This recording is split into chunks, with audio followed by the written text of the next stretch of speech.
Welcome, everyone, to another episode of AI Podcast in 26.1 minutes. Today we have Alex Vayner, someone who I met in the analytics circle in Atlanta, and we've kept in loose contact over the years. He's a partner at PA Consultants and a really well-known data and artificial intelligence leader. Welcome, Alex. Alex, Thanks, quick Quant. intro. How'd you get to be here?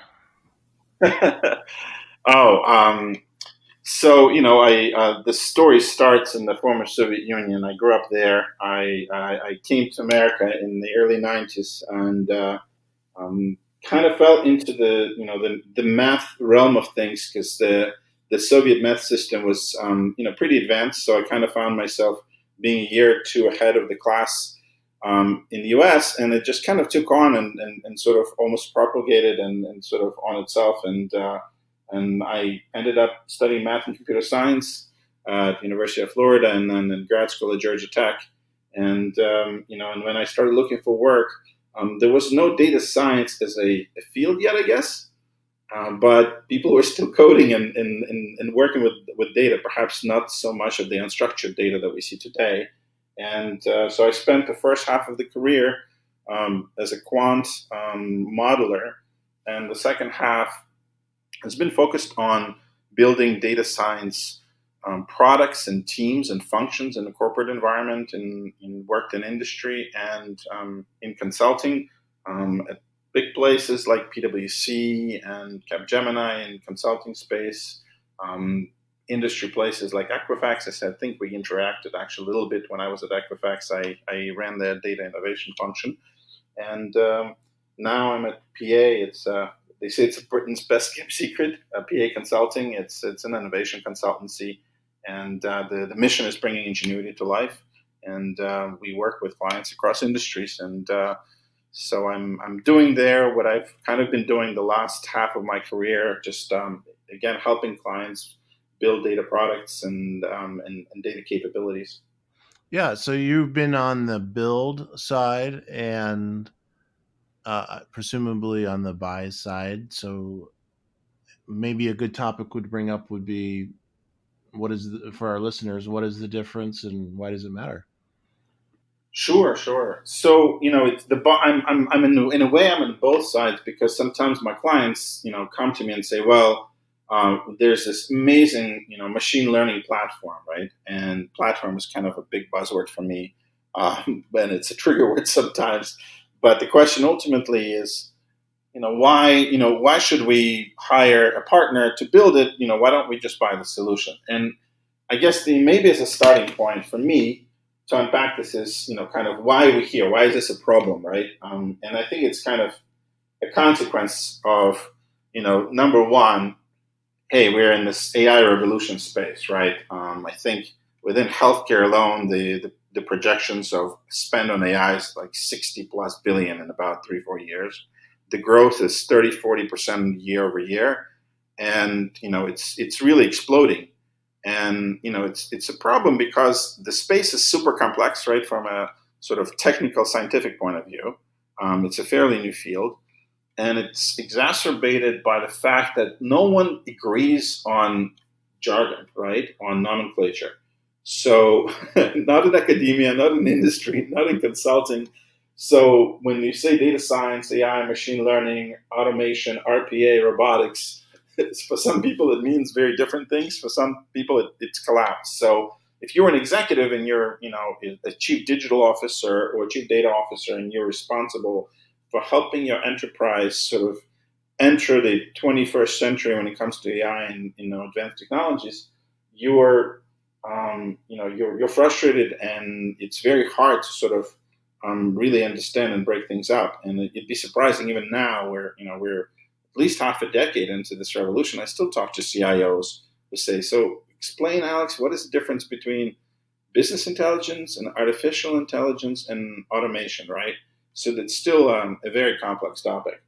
And so that's why I see executives sort of reach out and say, okay, I can try to figure this out, or I can just buy this amazing platform that's, for example, specially built for processing legal documents and doing natural language processing on them to extract keywords that and flag them so that we know what particular cases and instances to focus on, right? So that's the context for the conversation, I would say. Well, what you brought up stimulates kind of two questions for me. One comment is, I mean, a law firm should probably never build that platform, right? But Mhm. I mean, on the platform side, when you talk about platforms, are you including open source projects, for example? So in this case, if I'm looking at a buy, it usually is not, right? Because it's usually a software company that wants to bring the product to market. And you're right, a law firm shouldn't, right? But that's exactly the question, right? Because you've heard this mantra, right? Every company is a technology company now, right? I would still say law firms probably wouldn't jump on that bandwagon quite yet, but many consumer retail companies, manufacturing companies are very much in that conversation, and especially when data can be a differentiator for things like predictive maintenance for a manufacturing company, right? Or things like customer acquisition and retention for a consumer company. Then it becomes a much more complex questions of build versus buy. So, the buy side for me has some really clear, crisp, concrete advantages. Whether you are, if you're a company that's completely removed at your core from data and digital domain per se, like the law firm example we talked about, then it's very hard to make a case for, yeah, you should build this. You should hire the engineers, you should have them build it, and then you should maintain a smaller part of that engineering crew to actually run the process, right? But even if you're not a law firm, even if you are a bigger firm who perhaps wants to make a long-term investment in technology and in AI, sometimes buy is a good option. Few advantages are it works fast, right? You start the engagement with a company. They usually grab your data, they put it on your platform, or they put it on their platform. They run it through their algorithms and their automation, and you can have a solution out in the market in weeks. So that's a pretty strong value proposition. So in certain circumstances where you have a particular type of product you want to get to market, and for competitive reasons or others, you need to get it out in weeks or maybe a month. This is a good option. It comes with other advantages, like usually if it's, let's say, a AI machine learning company focused on the manufacturing space, right?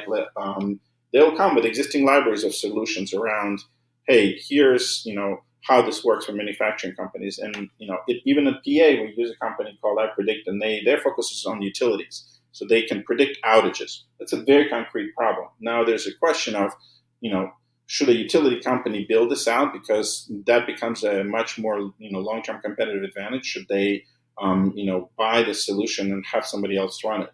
But if speed is critical, this is a good option.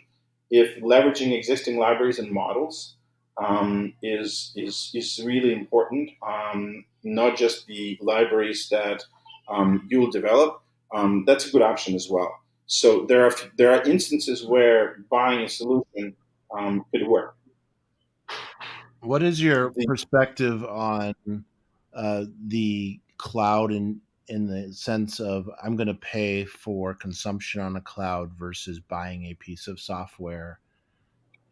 so the cloud is it's almost like an adjacent part of the conversation. It's an important part, but the big picture on the cloud side is that no matter whether you build it or if you buy it, it's in today's world, pretty much 90% of the initiatives are cloud based, and I think it's moving towards 100. There are a few industries where it's problematic, right? Where on prem is still kind of how you manage it, but in my experience, it's always cloud based, and they're pretty much two behemoths, right, in the game in terms of the existing cloud platforms, right? Microsoft Azure and AWS. And of course, GCP is coming into play pretty aggressively, and there are a few other smaller players as well. But in my experience, even the startups that develop bespoke AI solutions, I often, if not completely on a cloud platform, at least have it as an option for their buyers. So very much a proponent of that, very strongly, and I think that having a solution that's not compromised by being only on premise is a smart play. I want to take us back to what you mentioned about manufacturing orgs as a decision-making persona. Sure. And for example, like John Deere, when I look at a tractor that's brand new and shipped to a customer now, I can't discern much physical difference from a tractor from 20 years ago. Undoubtedly, there's a lot of innovation under the hood and all that. However, it's a serious engineering org, but they're used to hardware. And I wonder if they underestimate the investment in maintaining software. Because, for example, if they're building the chassis and they're using 20-year-old tooling, they can do that. But that doesn't happen with software. Yeah, you're spot on. They may be underestimating the investment, but there's quite a bit of technology and innovation. So I'll give you an example. Sticking with tractors. So we had a client that was a tire manufacturer, and one of their divisions was this um, division called the Earth Mover division, which basically made these ginormous 20-foot, $50,000 a pop tires, right?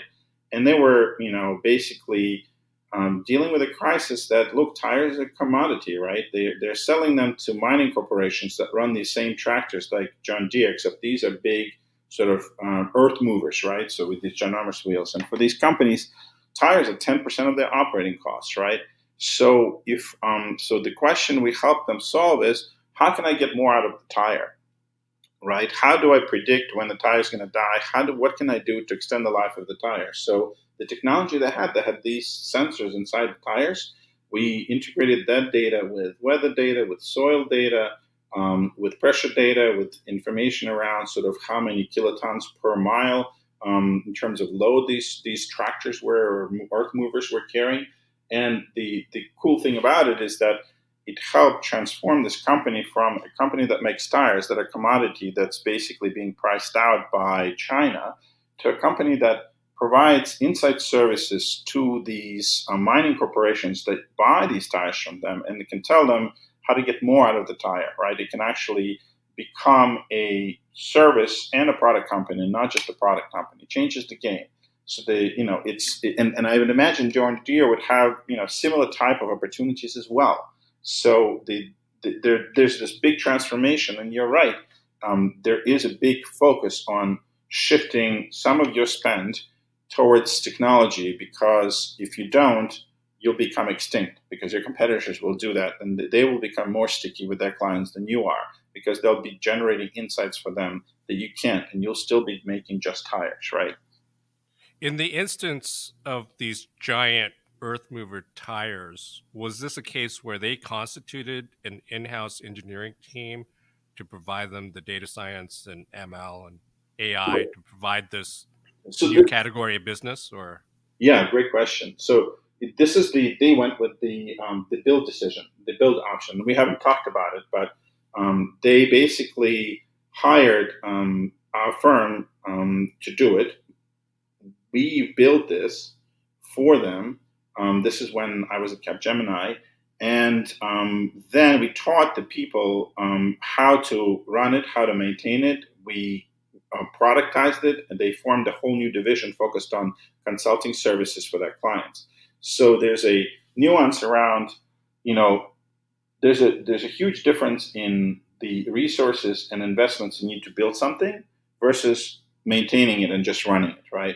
So there's a huge difference in the know-how, in the innovation, right? To build a team that knows how to create a service like that, that's very complex. And to your point earlier, that's not really what a manufacturer's company's sort of core business is.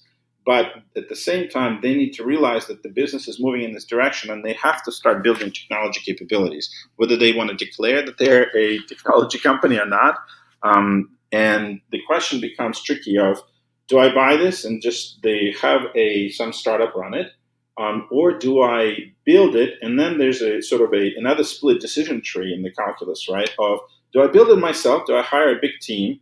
Move them to wherever we are, have them work together, have them learn together, and then fire them after I build it because I don't need 50 people to maintain a product. I need 50 people to build it. Or do I hire a partner who will build it for me? And if I'm smart and I'm setting up the engagement correctly, the partner should also be teaching me, helping me hire the team that's going to maintain the product, right? And that's because when you buy, the negative side of the buy option we haven't talked about is you have no control over the IP, right? That's a big one, right? Always worries you. You have no control over price also, right? I will probably, if I'm a startup, I'm probably desperate for cash, right? I need you as a customer. I'm going to give you the best deal I possibly can and create a very sort of interesting incentive structure. But, 2 years down the road, if I'm doing well, I will increase the price. If I'm not doing well, I could collapse and die. And then you have spent 2 years using a service which now goes away. And the failure rate of startups, right? Or this is my favorite option: a competitor buys the startup, and now you're in trouble, right?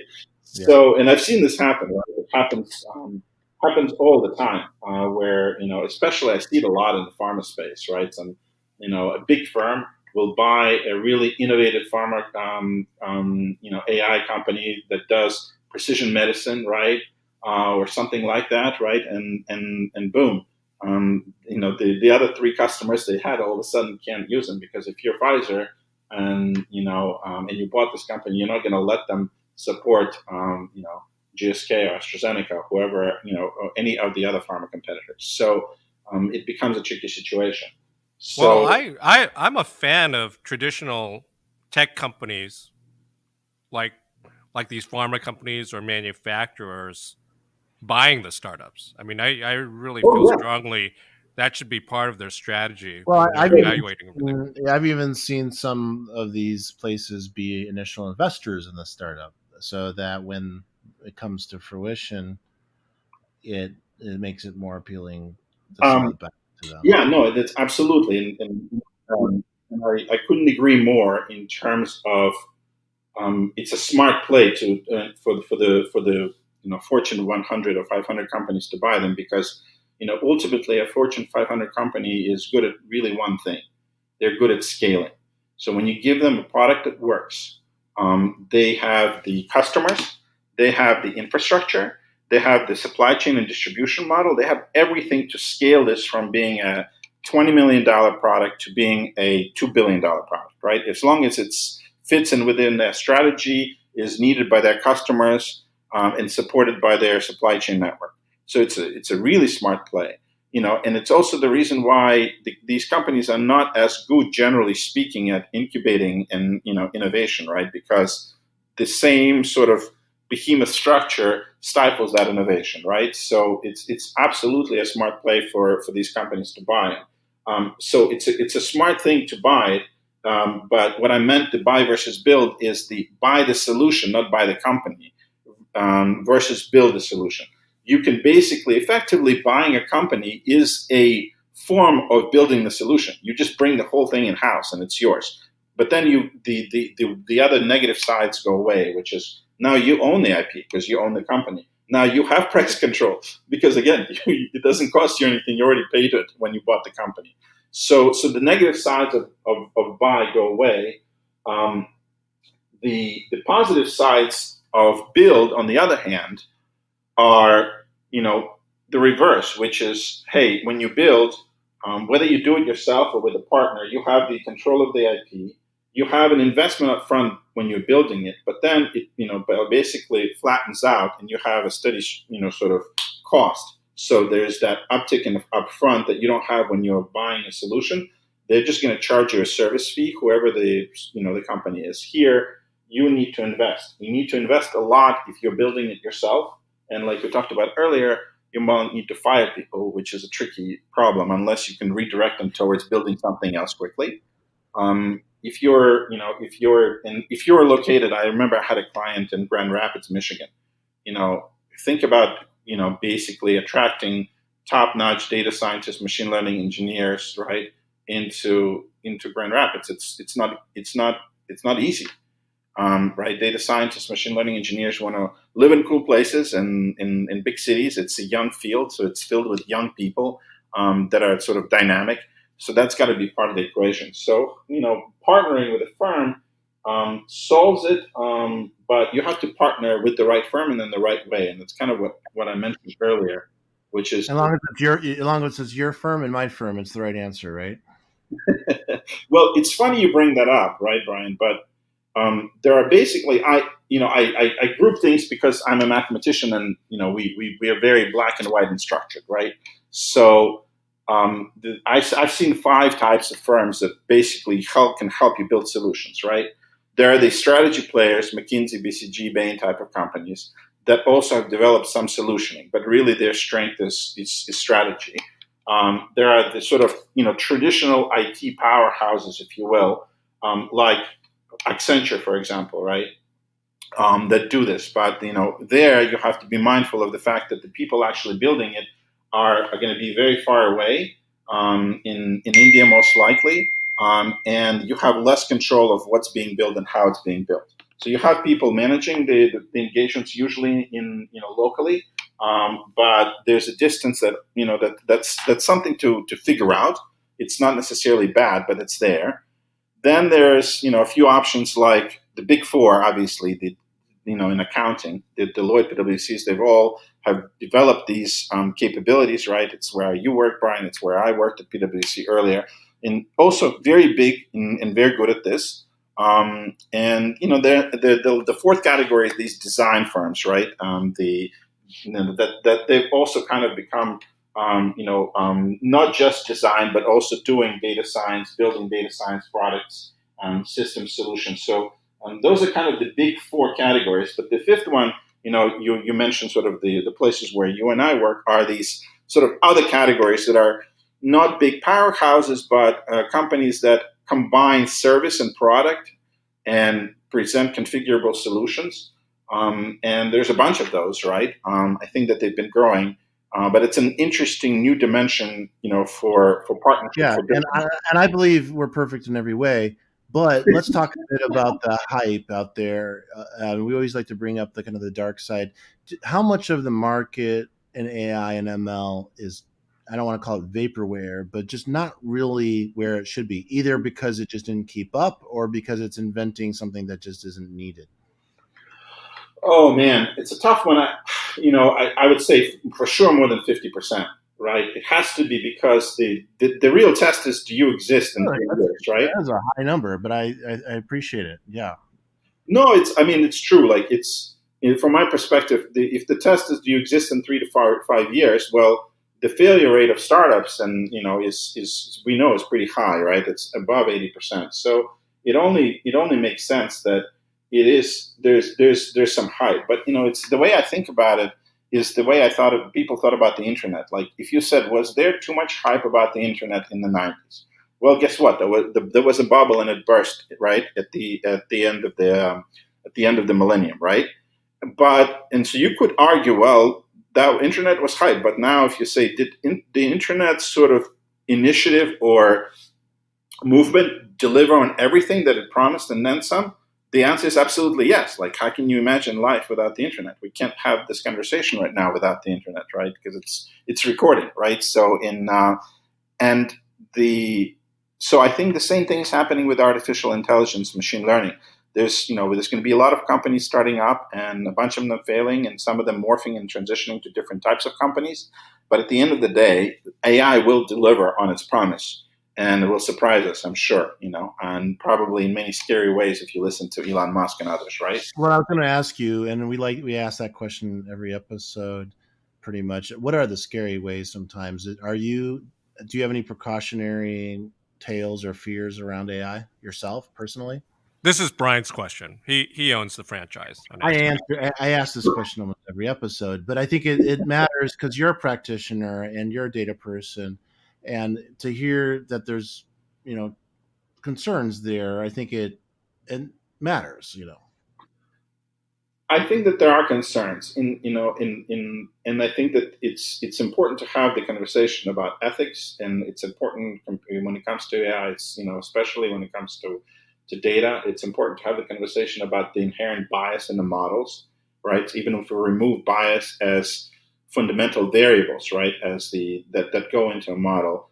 We what I've learned, and especially at Equifax, that sometimes you discover hidden biases, right? Something that you didn't program and put into the model, but actually you found, sort of after the results are out, exists. To be honest, I think that this problem probably is best solved if we bring in the three parties at play here, which, and to me, the three parties are, corporate America, academia, where the cutting edge of AI is being developed, and government institutions, which are regulating it, right? So if we are really serious about this, it's gotta take the form of some really big conversations at the White House level, at the most prestigious research institutions. So we got to get MIT and Carnegie Mellon and Georgia Tech and Stanford into this conversation, and then some Fortune 50 companies that are companies like Microsoft and Google and Amazon that are investing billions into this industry and have the most to gain and lose. So I agree with it, but to be honest, maybe this is a bit of me playing an ostrich and putting my head in the sand. I'm personally not spending as much time thinking about that, but then every once in a while, I pick up a Ray Kurzweil book, and I get scared, right? So he talks about sort of our intuition about the future being linear, and the reality of the growth in technology is that it's exponential. And so I'm ready to be surprised, but I'm not spending a lot of my time thinking about it. Yeah. Are the Fortune 100s, the Fortune 500s, underestimating their inherent advantage in AI? And let me walk through this a little bit. Sure. So I'd read somebody offer the opinion that AI is really a different visualization of data. And we've talked about Fortune 100s and Fortune 500s and startups as kind of these siloed entities. Um, but I mean, the startups really want access to those Fortune 500s, Fortune 100s data. And maybe those Fortune 100s and Fortune 500s are underestimating that they've got a huge advantage in AI because they own that data. They do. They do when they do. Meaning, when they really own the data, they really control the conversation. And that you're right. That's whether the startups want the data, but if you go try to partner with any academic, I've done that when I was at Equifax. The first question is, can we get access to your data? Of course, they want access for different reasons. Startups want access because they want to perfect their learning machines, right? That's what they're doing, machine learning. And to learn on something, you need the data. Academicians want it because they want to publish their papers. And again, to find correlations and trends, you need data to analyze. But the tricky part of the question to me is that, do they own the data, right? That's a whole open question now. Like, does Facebook own a lot of the data? Or do the customers, the users, actually own the data? I think that's a pretty open question. And I think that in the next 10 years, as companies are running, whether they're big corporates or startups, to monetize their data assets, to productize their data assets, they're going to face this question. It's already being there. It's one of the big things behind GDPR in Europe, and in the US we have similar type of initiatives, especially in California. So that's a big open question for me. Alex, this has been fantastic, and you're a rock star. I really believe that, and I know that this will be one of our best episodes ever. Any leave behinds regarding how people, if they need to contact you, or you want to plug anything for our audience before we Oh, go? thank you for the offer. I'm on LinkedIn, Alex Vayner. There's not a lot of Alex Vayners out there, and feel free, if you're an executive with a Fortune 500 company and you want a soundboard to think through this, just ping me on LinkedIn, and happy to talk to you. If you're a startup and you're looking to partner with Fortune 500 companies, some of them are clients of ours. I'm happy to be of help as well there. And it's been a fun conversation. Thank you for having me. Thanks for coming.